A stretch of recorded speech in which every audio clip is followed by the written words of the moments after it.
அனைவருக்கும் வணக்கம்.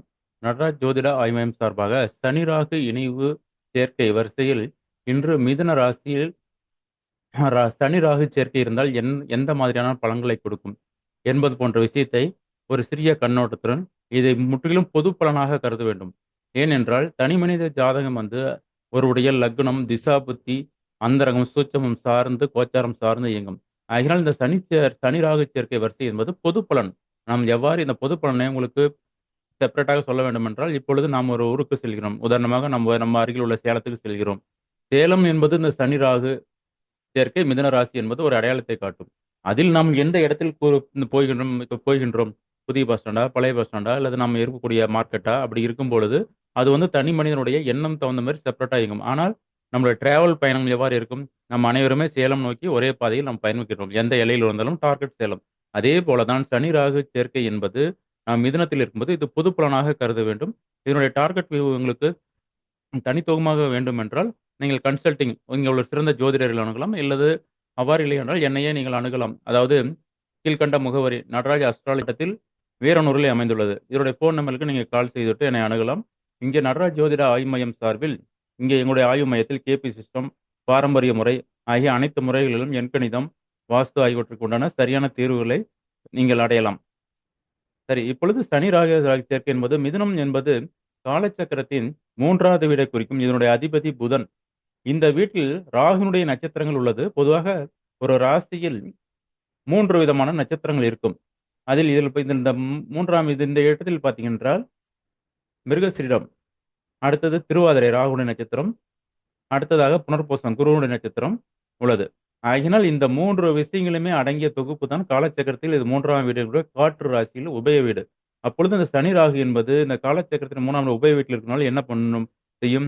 இந்த இடத்தில் நீங்க குறிப்பிட வேண்டும். இந்த சனியுடைய மார்க் சனியுடைய நட்சத்திரங்கள் எங்க இருக்கிறது? இந்த மாரி இந்த இந்த கலரில் உள்ள அனைத்துமே பார்த்தீர்கள் என்றால், இது அனைத்திலும் உள்ள இடத்தில் காலச்சக்கரத்தில் 4, 8, 12ஆம் வீட்டில் சனியுடைய நட்சத்திரங்கள் உள்ளது. இந்த எல்லோ கலர் கலந்த இடத்தில் இருக்கும்போது, இதெல்லாம் நீங்க இந்த இடத்துல தான் பார்த்தீர்கள் என்றால் ராகுனுடைய நட்சத்திர கூட்டங்கள் இருக்கிறது. இது காலச்சக்கரத்தின் 3, 7, 11. அப்பொழுது இந்த காலச்சக்கரத்தினுடைய உபய ராசி மிதுனத்தில் இருக்கும் பொழுது, இந்த சனி ராகுவினுடைய டாமினேஷன் நீங்க கணக்கீடு பண்ணும்போது, இந்த இடத்துல சனியினுடைய ஆதிக்கம் குறைந்து, ராகுனுடைய எக்ஸ்டாப்ளிஷ் அதாவது ராகுனுடைய செயல்திறன் அதிகமாக இருக்கும். ஆகையினால் இதில் என்ன பலன், என்ன பலன் இல்லை. இந்த சனி ராகு சேர்க்கை மிதுனத்தில் இருக்கும்போது இவர்கள் என்ன செய்யலாம், செய்யக்கூடாது. எந்த துறை நல்லா இருக்கும், எந்த துறை சரியில்லா இருக்கும். இது போன்ற கேள்வி தான் என்னோட கன்சல்டிங்க்கு வருகின்றது.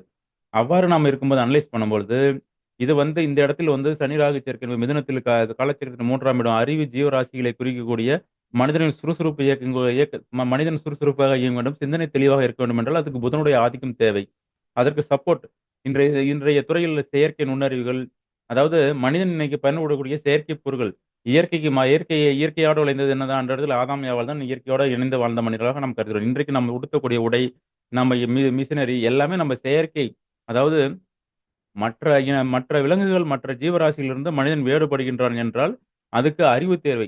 இவனை இவனை அறிவு இந்த அறிவுக்கு பயன்படுவது தான் இந்த இடத்துல இந்த ராகு.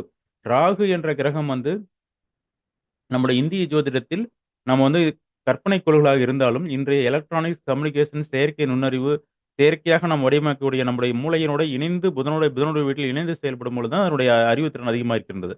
ஆகையினால் இந்த மிதுனத்தில் சனி, ராகு இருக்கக்கூடிய நபர்கள் பெரும்பாலும் இந்த சனி ராகு இருந்தபோது இந்த சனி என்பது 4ஆம் வீட்டில் இருக்கிறது. 4ஆம் வீட்டில் ஒரு நட்சத்திரங்கள் இருந்து, இது 3ஆம் வீட்டில தான் இந்த சனியுடைய ஆதிக்கம் குறைந்திருக்கும். அதாவது 4ஆம் இடத்துடைய செயல்திறம் என்ன? பொதுவாக ஒரு உள்ளூரில் வசிப்பது, தன்னுடைய தாயினுடைய அன்பு இதெல்லாம் இருக்கும். இந்த சனி ராகு சேர்க்கை வந்து 3ஆம் இடத்தில் இருப்பவர்கள் தாயினுடைய அன்பு குறைவாகவும், பிறந்த மண்ணை விட்டு வெளியில் இருக்க அதாவது வெளியூர், வெளிநாடு, வெளிப்பயணங்கள் அதாவது வெளியில் டிராவலிங் பாயிண்ட் பிறந்த இடத்தில் அவர்களுடைய ப்ராப்பர்ட்டீஸ் இருக்கும். ஆனால் இவர்கள் எல்லாம் வெளிநாடு, வெளித்துறை சார்ந்த துறையில் இவருடைய கால்களை பதித்து இவர்கள் மிகவும் முக்கியத்துவம் வாய்ந்த சிறந்த நபர்களாக விளங்குவார்கள். ஆகையினால் இவர்கள் செய்யக்கூடிய தொழில்கள் வந்து பார்த்தீங்கன்றால், இவர்கள்லாம் ட்ரேடிங் பிசினஸ் அதாவது இந்த துறைகள் படிப்பு சம்மந்தப்பட்ட துறைகள். அந்த ட்ரேடிங் என்றால் ஐடி, கம்யூனிகேஷன் பணம் முதலீடு செய்யாமல் சுருக்கமாக சொல்ல வேண்டுமென்றால், நீங்கள் பணத்தை முதலீடு செய்யாமல் அறிவை முதலீடாக வைத்து நன்று புரிந்து கொள்ளுங்கள். அறிவை மூலதனமாக வைத்து செய்யக்கூடிய அனைத்து துறைகளுமே இந்த இடத்தில் வந்து சனி வந்து பாதிக்காது. ஒருவேளை நீங்கள் இந்த சனி ராகு சேர்க்கை இருந்து, இதனுடைய தசாபுத்தி காலம் நடந்து, நீங்கள் பணத்தையோ, பொன், பொருள் அல்லது உங்களுடைய ப்ராப்பர்ட்டீஸ் மற்ற விஷயத்த நீங்க நீங்கள் பணத்தை லாட் ஆஃப் அமௌண்ட்ட முதலீடு பண்ணி ஒரு உற்பத்தி சார்ந்த துறையில் நீங்கள் முதலீடு செய்யும் பொழுது, அந்த துறையில எல்லாம் உங்களுக்கு ஃபெயிலியர் ஆகி நீங்கள் வந்து தோற்று விடக்கூடிய அமைப்பு இருப்பீர்கள். இது வந்து உண்மை. ஆகையினால் இந்த சனி ராகு சேர்க்கை வந்து எந்த இடத்தில் இது வந்து உபய வீடு. அறிவை சார்ந்த என்டர்பிரைஸ் போயிட்டே இருக்கும். இன்னைக்கு எலக்ட்ரானிக்ஸ் துறை அல்லது மற்ற செயற்கை நுண்ணறிவு துறை அல்லது நம்ம பயணங்கள், இதெல்லாம் நீங்க பயன்படுத்துங்க ஒரே மாரி திசையில் ஒரே காலச்சரத்துல இயங்க முடியாது. அது ஆனால் சனி என்பது நிலையான குருவம். கனிம வளங்கள் ஒரே இடத்தில் இருக்கின்றோம். அதனுடைய உற்பத்தி சார்ந்த தளவாடங்கள் அனைத்தும் ஒரே செக்டரில் ஒரே மாரி வடிவமைப்பு கொண்ட திறன்களோட தான் ஒரு பொருளை அவுட்புட் பண்ண முடியும். ஆனா ராகு என்பது அதை ஆட்டுவிக்கக்கூடிய செயல்திறன் செயற்கை நுண்ணறிவுகள். அதாவது நான் உதாரணமா சொல்லும்போது செயற்கை நுண்ணறிவு ஒன்றும் இல்லை. நாம் வந்து இயற்கைக்கு மாறாக நம்ம அனைத்தும் அதாவது மற்ற உலகத்தில் இன்டர்பிரெட் பண்ணும்போது நம்ம பயன்படுத்தக்கூடிய அனைத்தும் இப்போ உதாரணமாக ஒரு அரிசி விளைகிறது, பருப்பு விளைகிறது. அப்படியே சாப்பிட்டால் அது இயற்கை. நாம என்ன பண்ணணும், நம்முடைய அறிவை பயன்படுத்தி அங்க களமெடுத்து அந்த இடத்துல நெருப்பை பயன்படுத்தி, அக்னிய பயன்படுத்தி நம்ம சமைச்சு நம்ம வாய்க்கு தகுந்த மாரி காரம், மசாலா இதெல்லாம் போட்டு பயன்படும்போது, இதெல்லாம் செயற்கை தான். ஆகையினால் இதற்கெல்லாம் மூளையை வழங்கக்கூடிய இந்த ராகு, இது வந்து காலச்சக்கரத்தின் 3, 7, 11 நட்சத்திரங்கள் உள்ளது. அதனால் இதை வந்து அறிவுஜீவமாக பயன்படுத்துறது மட்டும் பயன்படும்.